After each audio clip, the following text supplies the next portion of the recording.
morning, dear people of the internet, and welcome to the most life-changing thing you can ever do, according to all the internet gurus, and that is journaling, which is honestly also the one thing in these kinds of videos of how to improve your life that they always say that I kind of agree with. I love journaling, however, the internet has a way of destroying the things that are good in the world.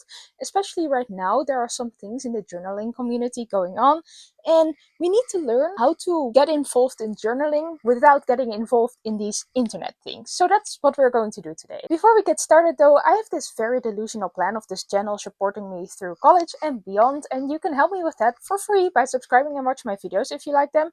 So thank you for that. Now let's get started. For me, journaling is a wonderful tool to get my thoughts into perspective so I don't spiral into the abyss. I have a few preferences when I'm journaling. For example, I always have to write to someone, and that can be a fictional character. It is in fact a fictional character that I came up with myself. So journaling comes with preferences, because it won't work for me if I'm not writing to this person that does not exist. Because otherwise I just feel like I'm screaming into the void. I think that a lot of people have tried journaling and abandoned it, or want to try it but don't know where to start, which I understand, because an empty journal with empty white pages is very intimidating. And what should you even write about? Because everything you can write about yourself is technically already in your brain. Luckily, TikTok has an answer for you. Here is a foolproof method on how to start journaling. Let's go. Also, hi, my name is Chloe. I'm an actor in New York City, and I'm also a huge mental health fanatic. I talk about it literally all the time on my page. So I've been journaling for about 6 or 7 years now, so I've accumulated some tips. Let me teach you. First and foremost, I have had the same signature journal since 2019. It is the black moleskin journal that just has the regular lined pages, and I always get this journal, and then I go on Redbubble and I order stickers that speak to me in the moment. So this is my current sticker haul. I don't like that this method of journaling is supposedly foolproof. Sure, this person has credibility because she has been doing it for a long time. Lucky for you, I've been journaling on and off every single day for some periods of times for over 8 years. So I also have a credible opinion about this. These are just a few of the notebooks I've journaled my way through. This one is started in 2024. This one is from 2020. This one is from last year, I think. Yep, last year. This year is also from last year. And this one is the one that I'm just finishing. Like, it has a few pages left. And this is the one I'm currently having my script in and will be my full-time journal after I finish the other one. As you can see, they're literally all different. And I couldn't find a bunch of them, but this is not even half the journals that I've filled. I think this advice would have been better phrased as: find a journal with paper that you like. Because this advice for this specific notebook is so oddly specific that it feels like the person is selling it. She's not selling it, but it's a pretty expensive notebook and you don't need that. Like this one, very thick, pages that I like, it cost me €5, which is about a third of what these Moleskine notebooks are sold for in my country. And the price makes it less accessible for people. And also, when you have a notebook with really fancy paper, or that is really expensive in general, it's even scarier to start in it. Because especially if you have like a grain of perfectionism in you don't want to destroy it, but that's gonna happen anyway. Whenever I get a new notebook, I only have one criterion that the notebook has to have, and that is that two. I need to like the cover, because otherwise I wouldn't write in it. And that can even be by sticking some stickers on them. I will stick more stickers on this one.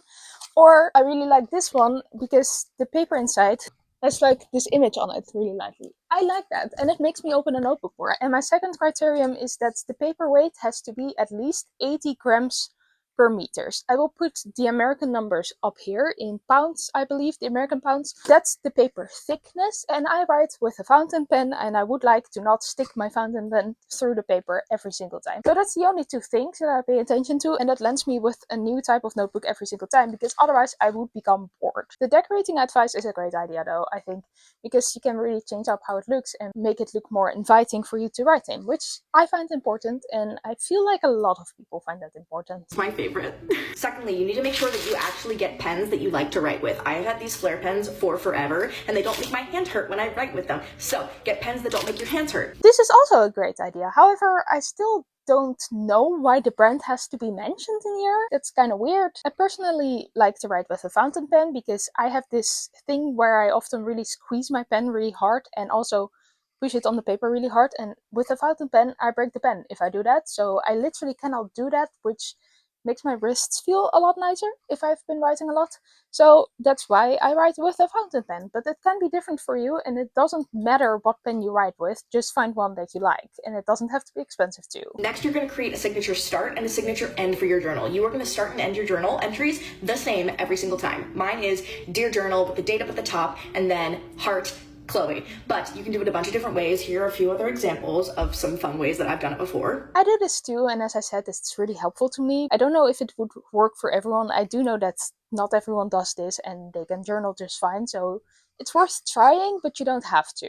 Next is the biggest question that I get literally all the time for journaling, and it's what the hell do I even write about? I find that the answer to this question is as freeing as it is daunting, and it's just write about anything. Your day doesn't have to be a train wreck or the best day of your life in order to write about it. Sometimes it's just so cathartic to get like words and like things and ideas happening in your brain out on paper so it's out of your brain and just... My journal entries on days when I'm not going through it are pretty much just brain dumps. Today, Dear Journal, I love my new sweater I got for Christmas. This is just how journaling works. I don't know if it's good advice though, because it leaves the question half unanswered. I would like to add that journaling is probably going to feel silly to you when you first start. Because you're writing to nobody, you're writing stuff that's already in your brain and that maybe doesn't sound too interesting at all, but you need to remember that you're not writing to anyone, just writing to get it out of your head. So that feels kind of silly, but the feeling silly about it is part of the process, and I still feel silly about writing in my journal sometimes nowadays. Finally, the secret sauce to becoming someone that journals is to just become someone that journals. And I know that's like intuitive, but like the consistency and just showing up every day, and even if it is the smallest journal entry and it's just, hey journal, how are you? You showed up, and that makes you a person that journals. Journaling is so cathartic, and it has been such an important part of my mental health journey over the last 6 years, so I am urging you to start a journal. I think consistency is really important for getting over that silly feeling. On the other hand, I'm the kind of person who starts doing something full of motivation every single day until I don't for one day, and then I feel like I failed, so then I never do it again. And many of my notebooks have been abandoned that way. So yes, consistency is important, but also it's not the end of the world if you don't do it every day. I think this how to start journaling video was overall great advice, but it still feels like you need to journal to be a mentally healthy person, and that's how this video kind of reads to me. I don't know about that. Like, I think it's worth trying, but I don't like videos telling me what to do and then how to do it so it goes perfectly and it makes me some kind of perfect person. And that's how this video feels to me. It might not be intended that way, but it is how it feels. That is because there's a difference in showing how you do something, which is essentially what this video is, and a guide, which is how this video is framed. Those are two different things, and yet one thing is happening while it's framed as the other thing. And the guide thing, especially when it's called foolproof, might be better for the almighty algorithm, so that might be why.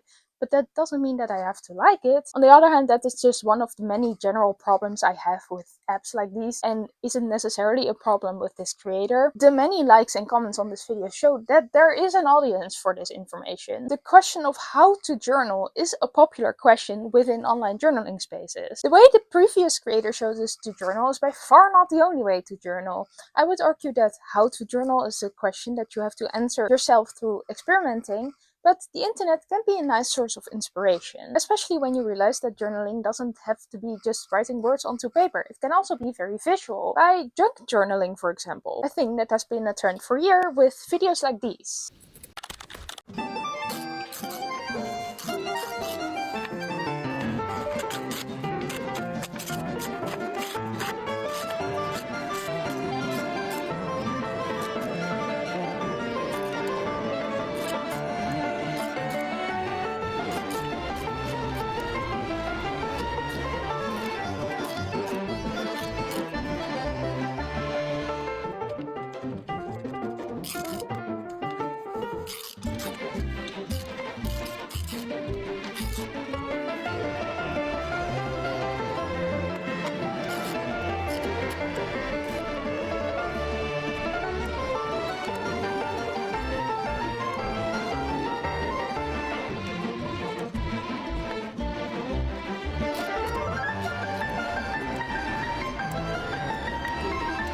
Over the years, I've seen so many of these ASMR style junk journal videos, and because so many of the things that people put into their junk journals seem to be bought in books and whatever, sticker sheets and things, that I started to question my definition of junk. I am under the impression that junk is something that most people would just throw away and that you sometimes can reuse, and not something that you buy in a store. But what do I know? So I went to WikiHow of all places to find out what junk journaling actually is. It says, a junk journal is a book or notebook, often handmade, that's been turned into a journal full of found items that represent memories, thoughts, and ideas. The idea behind junk journaling is that it uses almost entirely found items, unlike scrapbooking, that would otherwise be discarded as trash. For example, napkins, coffee cup sleeves, wrappers, brochures, spare change, ticket stubs, postcards, pressed flowers, bottle labels, etc.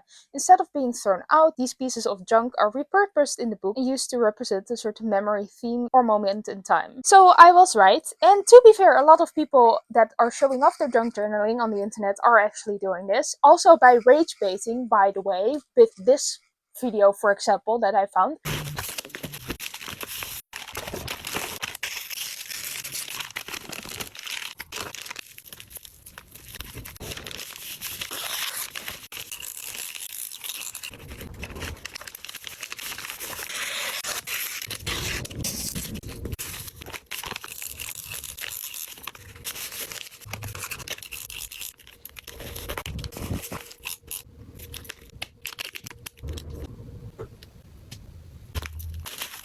This is a video that I found after I finished writing the script, but I first purposefully chose to show you a video of someone junk journaling with using mostly the pretty papers instead of junk you find. And in my defense, there are also a lot of the pretty paper videos. I want to make a point here, but this is not a general attack on junk journaling. Although I did find the video of someone putting the fry in there also. I don't think a fry is junk. You should eat that. Or not.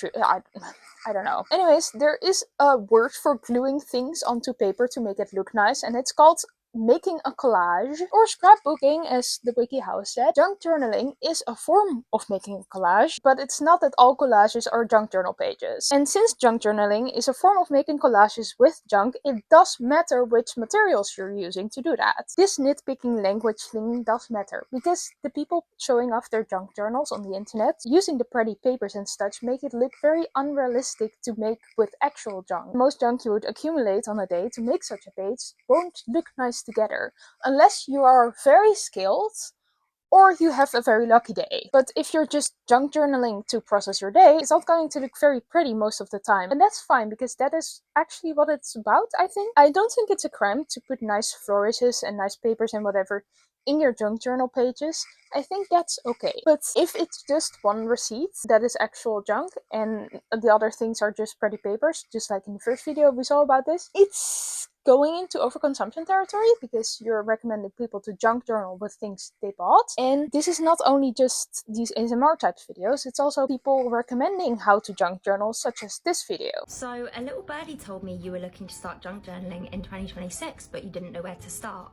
This is where I come in. Junk journaling was my favourite hobby that I started last year. I'm genuinely obsessed with it, and of course I'm taking it into 2026. So let me take you through my essentials so we can do it this year together. First things first, and probably the most important thing of all, is the journal itself. I'll add the name of my journal here because there's no way I can pronounce that. This is in the A5 and this is a hardcover. Apparently soft covers are easier because they do get a little bit fat across the year. My junk journal started out quite simple at the beginning of the year. I was quite specific in my placement, and I feel when I went to New York, that's where my spreads started to get a little bit more fun and more just reflective of me, really. I have collected quite a lot of stuff over the year, but let me tell you, when I first started, it was very, very simple. There's only a few real essentials you need to get yourself started, and really that's three things, which I would say are a pair of scissors, a glue stick, and a glue roller. Apart from this, everything else is a nice to have. It's things to make it look pretty and gorgeous, which obviously I know we all love, but really if you're getting down to the bare bones of it, this is all you need. My personal favourite thing about junk journaling is the stickers. I feel like when I was a kid I never used to use stickers, and now I'm an adult and use them. It brings me so much joy. So obviously you can buy sticker sheets. Some of these are letters, we've got stars, we've got more like gemmy ones. These remind me of being a kid. Some people sell sticker books. This is a really amazing one. I'll put the name of the creator here. Super pretty, very aesthetic, Very cute. You can also buy individual ones. Sometimes when I go traveling, I'll pick some up. So I picked this one up in New York. You can also get like sticker packs where you can get loads of little individuals. Honestly, the list when it comes to stickers is completely endless. I'll add on screen some of my favorite stores where you can buy them from. Next up is background paper if you want to decorate the background of your journal spreads. So you can get individual sheets like this to decorate the page. Or there are books that you can get where you just cut out the background sheet that you want. Here are a few of my favorites. Love animal skins. We've got gingham, really cute colors. A couple of these are actually new ones for me. I restocked on some of my junk journal supplies for the year, so I'm really excited to start using some of these. Next up is washi tape. So this is like a kind of papery tape. You can use it to actually stick things down, or it's just nice to make it look decorative, to add like a little colorful accent. Another thing you can use to decorate your pages, I bought a little pack of bows, which I love to add a little bow to a page. I'll use a drop of super glue, put the bow on and kind of hold it in place, and this always seems to lock it in. There are other little things that you can buy to decorate your page that technically aren't stickers or background paper. I bought... This video started out pretty reasonable, I think, except for maybe the type of journals she recommends, which is again pretty expensive. And this time it is linked on her Evil Basil storefront, just like a lot of the other items shown in the video. So in this case, she's actually trying to sell us this stuff. What confuses me most about this video is that there's nothing being said about actually collecting junk, which is again the entire point of junk journaling. So maybe it's time to think about buying junk. The only other reason I can think of for buying a tiny bag of bows, except for collaging, is sewing. However, ribbons exist and they are more multi-purpose, and it makes no sense to buy a bag of tiny bows, for example. Or maybe I cannot make sense of why this is in a video about how to start junk journaling. I think that many of the creators in this junk journaling trend have forgotten what junk journaling actually means. Or maybe collaging is not a word that is a trend, so junk journaling gets more views, or whatever, but some of this is just not junk journaling. It feels a little bit like greenwashing. Junk journaling sounds like something that might be good for the environment because you're throwing less stuff away and you're just putting it in the journal and keeping it, which does not mean that it's not getting made, and that's not always great, but it does sound like greenwashing when you're actually recommending people to buy the junk instead of finding it. That's something different, I think. And I don't like that. And I know that all the things she bought, except for like the journal and the glue sticks, sound optional, which is at least a good thing. But I would feel more positive about this video if it was just like get a journal, some glue and scissors to start junk journaling and get some actual junk, instead of showing all this stuff off. And I would also feel better about it if these were not screenshots from her storefront on the Bezos website. Now, I've already told you that I don't like people on the internet telling me how to do something, especially if it's so personal as journaling. Luckily, there are a lot of people in the journaling internet space who agree with that, but some people clearly don't. Recently, this happened. This big journaling account on TikTok made all these hot takes, and he was like, I'm gonna hurt your feelings. And then he went on to spew like a couple hot takes, and it was obviously written by ChatGPT. Like, it was like, if you have to have fancy pens, that's not depth, that's performance. If you're more addicted to planning than actually doing anything, that's not control, that's anxiety. It was very clearly ChatGPT. So I commented, by the way, it kind of sounds like you wrote this with AI. Now, I have no problem if you're writing this with AI. I don't give a shit. But you're passing so much judgment on other people around their journaling and their like performative journaling, and yet you couldn't even sit down to write your own script.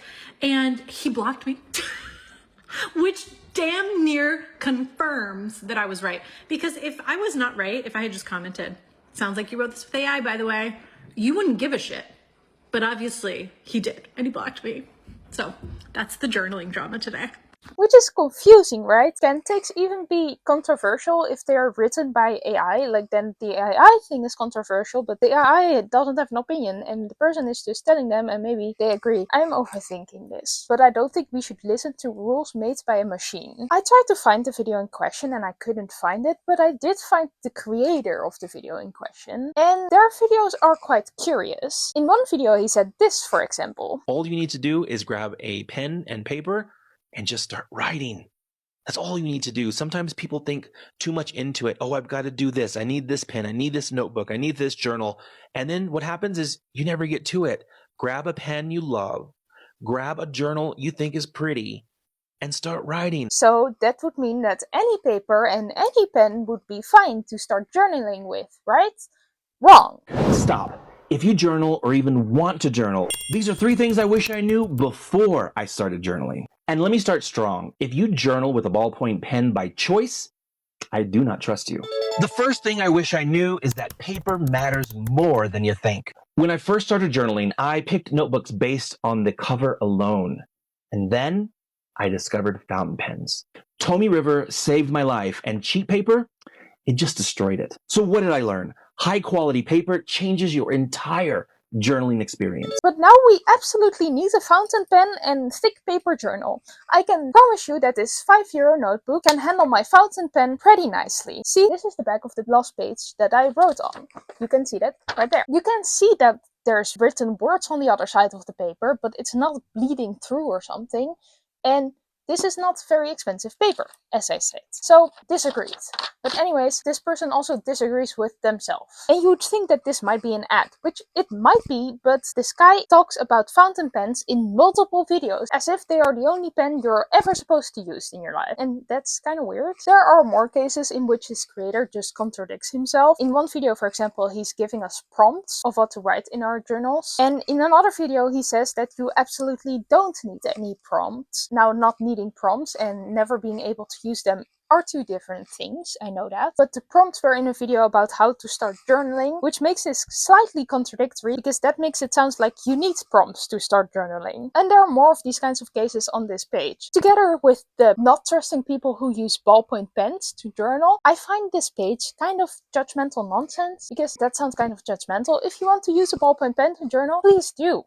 It's totally fine. It becomes even more curious when you combine it with the amount of times this guy said to not listen to the internet about rules about journaling and just try and do it yourself. Because then why do you have a page where you advise people on journaling? It doesn't sound like he actually believes himself when he says that, or something like that. And then with the added layer of him allegedly using AI to write his videos as someone who writes a lot about his thoughts, supposedly, it's just kind of weird. He also admitted that he was doing this. I got the screenshot of the first video we watched about this guy that shows that he agrees with the AI thing. I'm not sure if that's actually what he means or whatever, but it exists, and here it is. Anyhow, I just want to know if we really need content about how to journal. I know that a lot of people are asking for it, but that doesn't make it necessarily helpful. In my opinion, journaling is one of those things that doesn't have a manual. There's no route of how to learn to do it. You need to figure that out for yourself. And that's hard and scary, but I think that is the case here. Journaling is clearly different from crocheting, for example, or learning a language, or baking a cake. That are things that all have certain ways of how to do it and certain ways of how to absolutely not do it. You don't put ghost peppers in a cake that you want to give to people that you actually like, for example. That's kind of a universal not done thing about baking cakes. I'm sure people have done that, but you get what I mean. There are, however, no universal ways to journal wrong. There are personal ways you can journal wrong. For example, gratitude journaling, where you only write down what you're grateful for in a day, is a wrong way to journal for me. I need to complain in my journal because I'm Dutch and Dutch people complain a lot. That's a joke, by the way. Not really, but actually it is. I also need to write what I'm grateful for, but I cannot just only write what I'm grateful for. But I do know that this gratitude journaling thing is helpful for a lot of people. John Green, for example, or Hank Green. There's one of the Green brothers who likes gratitude journaling. I learned that through their podcast one time, and it works for him, and that's wonderful. But that doesn't mean that it's a good way for me. It's a good way for him to do that, and it's the wrong way for me to do that. So any journaling advice beyond put something on paper and see if it helps you. It doesn't even have to be on paper, by the way. It can be a video journal. It can be a voice notes, for example. But like, that's the only advice you need. Just figure out what works for you. The only rule, I guess, it's that it has to be kind of about yourself or your experiences. Maybe not even. And in my opinion, anything else is just bad advice, or unnecessary advice, rather. Because it can be good advice, but it can also be bad advice. I'm on the edge about people sharing their journal pages online in order for you to try that way of journaling sometime. Because on one hand, it can be inspiring to try new things, and that's great. But on the other hand, it is highly personal, and when you're putting it on the internet, it might be performative, and also you're not gonna write down your deepest, darkest worries and desires when you're putting it on the internet, probably, which might set the wrong expectations to the people who are viewing that content, and that is not really helpful. But in conclusion, I can be very short about this. Journaling spaces on TikTok make no sense to me most of the times. If you want to journal or try journaling, you're on your own, and that's also the entire point of it. So that's actually great. Thank you for watching. If you like my little video, please press the wonderful shiny like and subscribe buttons. And then I will see you next time. Ciao!